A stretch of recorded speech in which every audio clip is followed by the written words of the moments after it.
Quand je passe mon passeport, ça me met erreur. Je fais putain, je repasse mon passeport, erreur, ressortez de la cabine. Je repasse mon passeport une troisième fois, erreur, ressortez de la cabine. Putain, là je me dis oh là là là là là.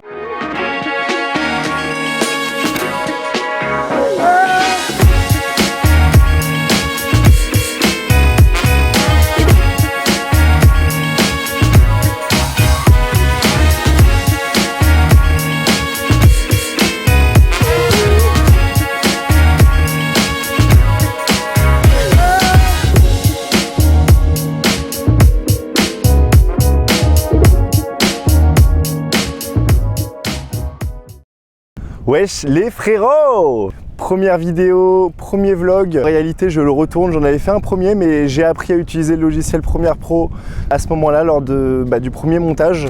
Donc là avant de le poster je me suis rendu compte que c'était pas top, que j'avais quand même pas mal progressé en quelques temps. Là on est le 17 décembre donc ça fait environ 2 semaines que je suis arrivé ici.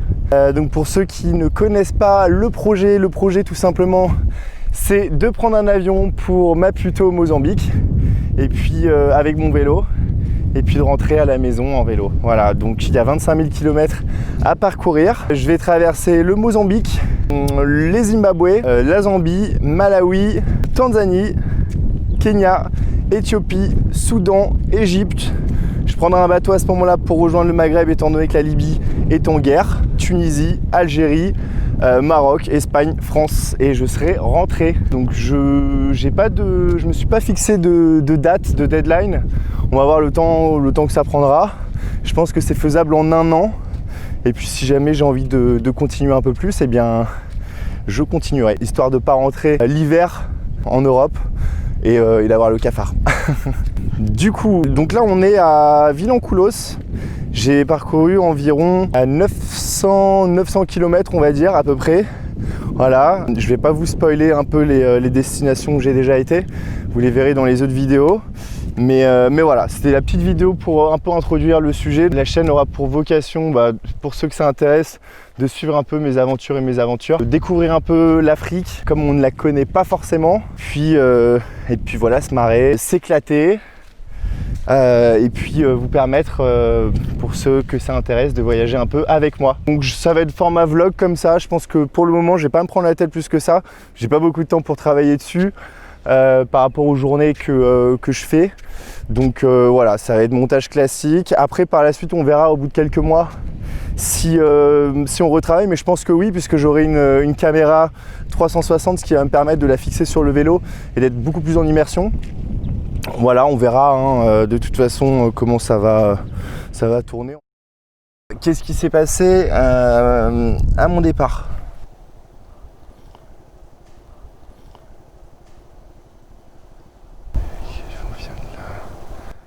Ah, attendez, je vais me tourner parce que là je pense que avec le vent, elle entend un souffle. Ce sera peut-être mieux comme ça. Alors ouais, quand j'arrive à l'aéroport, du coup j'avais obtenu mon visa genre 3-4 jours avant à l'ambassade qui m'avait dit qu'il n'y avait aucun problème au niveau des entrées pour les touristes, que ça avait changé depuis peu. Voilà, je ne m'imaginais pas que j'allais galérer comme j'ai galéré en arrivant à l'aéroport. Donc au final, voilà, mon père et ma soeur m'accompagnent à l'aéroport. Avec le carton, le vélo emballé, tous les sacs de prêt. Donc vous imaginez bien l'excitation de partir enfin pour réaliser ce rêve dont je parle depuis au moins 1 an et demi, quand je suis rentré d'Asie.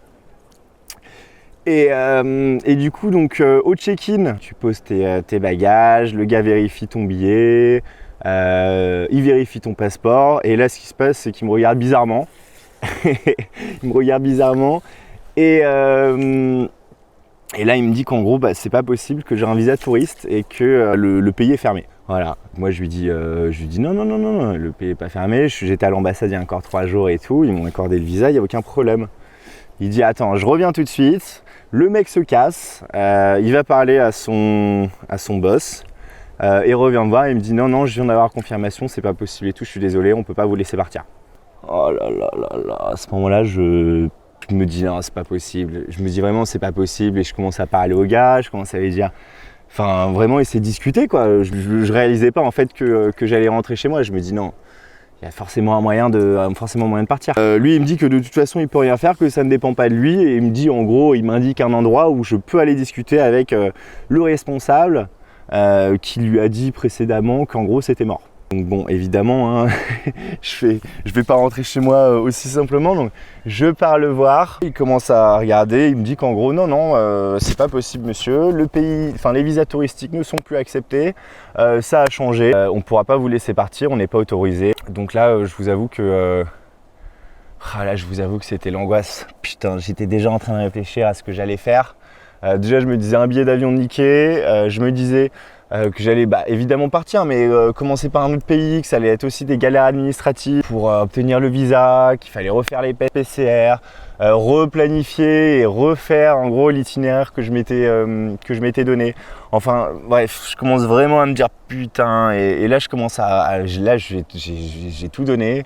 Je lui ai dit qu'en gros, il y avait des mecs de l'immigration qui m'attendaient là-bas, que c'était un challenge sportif et tout, une compétition solo, etc., etc. À force de discuter, au bout d'un moment, il me dit « Vous avez une réservation d'hôtel ?»« Oui, oui. »« Vous avez votre test PCR ?» ?»« Oui, oui. » Là, il commence à parler à un gars, etc. J'attends. Hein. Tout ça prend 20 minutes, une demi-heure. Et au bout d'un moment, il fait « Bon, on va vous laisser partir. » Pas de problème les gars, je vous passe les pièces justificatives, tout ce que vous voulez. Et puis c'est bon. Donc là en gros ce qui se passe, bam, c'est que je passe le check-in. Je me dis allez on est bon. Et je dis au revoir à mon père, je dis au revoir à ma soeur. Et je commence à avancer pour passer au scanner. Juste avant les scanners, vous avez l'immigration. Donc là où tu présentes, c'est des trucs électroniques. Hein, vous savez maintenant, tu poses la page du passeport. Les portes elles s'ouvrent. Tu as accès au gate. Là moi quand je passe mon passeport, ça me met erreur. Je fais putain, je repasse mon passeport, erreur, ressortez de la cabine. Je repasse mon passeport une troisième fois, erreur, ressortez de la cabine. Là, je me dis qu'est-ce qui se passe encore. Et après, en fait, je commence à me dire merde. En fait, j'ai fait un truc que j'ai pas le droit de faire, c'est je me suis fait un deuxième passeport. Voilà, normalement, t'as pas le droit. Donc, normalement, quand tu perds ton passeport ou quand tu veux en refaire un, tu dois rendre l'ancien. Moi, c'était hors de question que je rende l'ancien parce que mon premier passeport, c'est celui qui m'a accompagné pendant tous mes voyages, mon tour du monde il y a 4 ans, etc. Donc, il est presque plein et je voulais absolument pas m'en séparer. J'y tiens. Donc, j'ai déclaré la perte de ce passeport-là, celui sur lequel j'avais mon visa. Et en fait, du coup, le problème, c'est que mon passeport, il était considéré comme perdu. Et en fait, tout est enregistré, évidemment. Donc là, j'ai un souci. Donc, je passe finalement, pas par la machine, mais je vais voir en gros le mec de l'immigration, c'est la police nationale. Hein. Et le mec regarde, et là, il me fait, mais monsieur, votre passeport, vous l'avez déclaré perdu? Oui. Et je fais genre, je comprends pas. Je fais genre, en gros, j'essaye de lui faire comprendre que je l'avais déclaré perdu, mais que je l'ai déclaré retrouvé. Il me fait, mais vous avez fait... Et je lui dis, oui, je l'ai déclaré perdu, mais là, normalement, c'est bon et tout. C'est là où j'ai mon visa. Il me fait, mais attendez, là, le passeport, moi, on me dit qu'il est plus valable. Vous êtes sûr, vous avez bien fait les choses et tout? Et genre, écoutez, j'ai fait les choses en bonne et due forme. J'ai reçu même un courrier de la mairie tamponné, etc. Il me dit, ouais, mais alors là, il doit y avoir un souci parce que la mairie ne doit pas être connectée avec notre système, etc.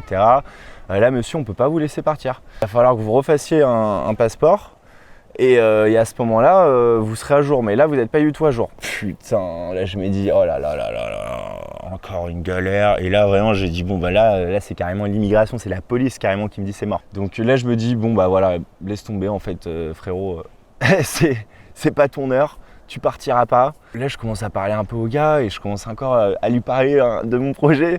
Je commence à lui dire, écoutez, moi on m'attend là-bas, je fais une compétition, etc. Il me dit, vous avez un justificatif pour votre compétition de cyclisme?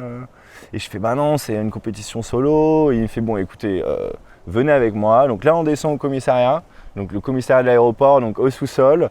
Je rencontre le supérieur, je sais pas comment on appelle ça, mais pas un brigadier, un commissaire ou autre. Puis là, en gros, moi, je lui dis, je lui explique la situation, je lui dis que j'avais déclaré perdu mon passeport, que finalement, je l'avais retrouvé. Et oui, mais là, de toute façon, dans tous les pays que vous allez traverser, s'ils scannent ou quoi, le passeport, ils vont voir qu'il est pas bon, donc vous allez forcément avoir des soucis. Vous n'avez pas d'autre passeport. Là, j'hésite à répondre parce que je me dis, putain, si je lui réponds, il va peut-être me prendre mon ancien.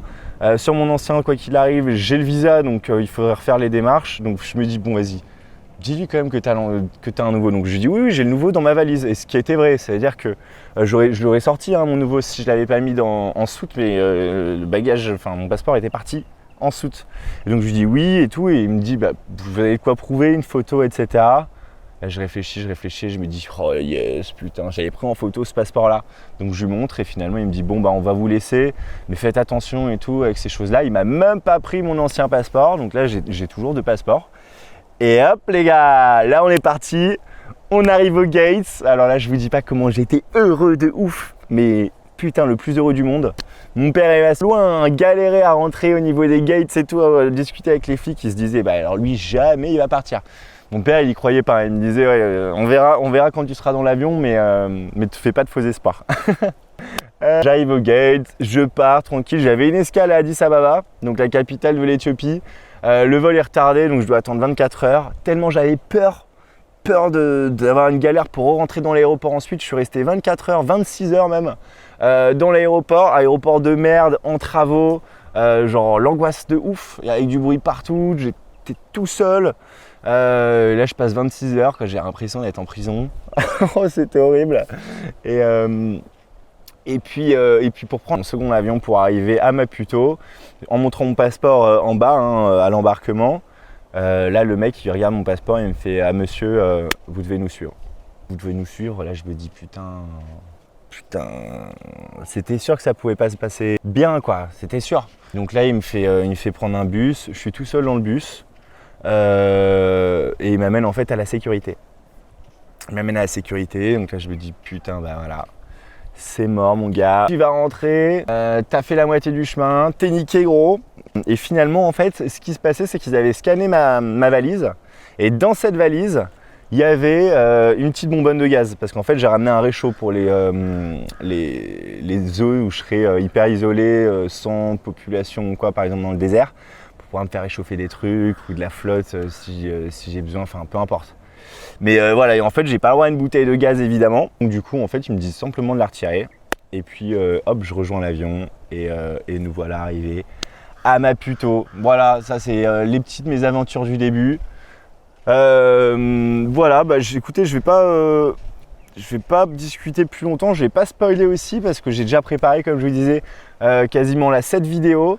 Je voulais en faire une par semaine, mais étant donné que là il me reste encore 2 semaines au Mozambique, je vais essayer de faire en sorte qu'il n'y ait pas un trop gros décalage avec les vidéos, donc je vais peut-être en mettre genre 2 là par semaine. Peut-être aussi à chaque pays que je fais, faire une vidéo sur le pays.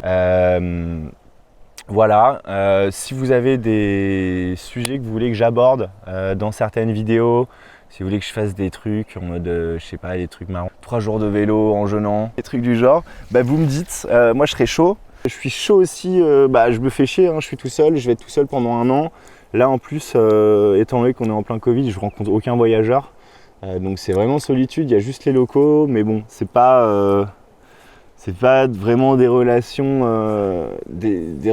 sincères puisque voilà, t'es en Afrique, t'es blanc, le mec il peut te dire autant qu'il veut t'es mon ami, t'es mon ami, t'es mon ami. Le moment où il pourra se faire un peu le blé, il le fera quoi. Donc voilà, pas voler ou quoi, hein, il faut pas non plus exagérer, mais toujours essayer de te vendre un truc ou te proposer, se faire payer des trucs, quoi, se faire rincer. Mais voilà, donc du coup, faire des vidéos, avoir un peu vos réactions, comme j'ai pas mal sur Insta, ça fait plaisir. Ça me permet de me sentir un peu moins seul, ça m'occupe aussi de ouf et ça me fait marrer. Voilà, j'espère en faire autant pour vous. Sur ce, je vous fais des bisous. Je vais... Allez, vas-y, si je me chauffe, je vous fais une petite vidéo de ce qu'il y a derrière moi. Là, c'est un peu nuageux, mais d'ici 2-3 jours, hop, ce sera mieux. Allez, ciao!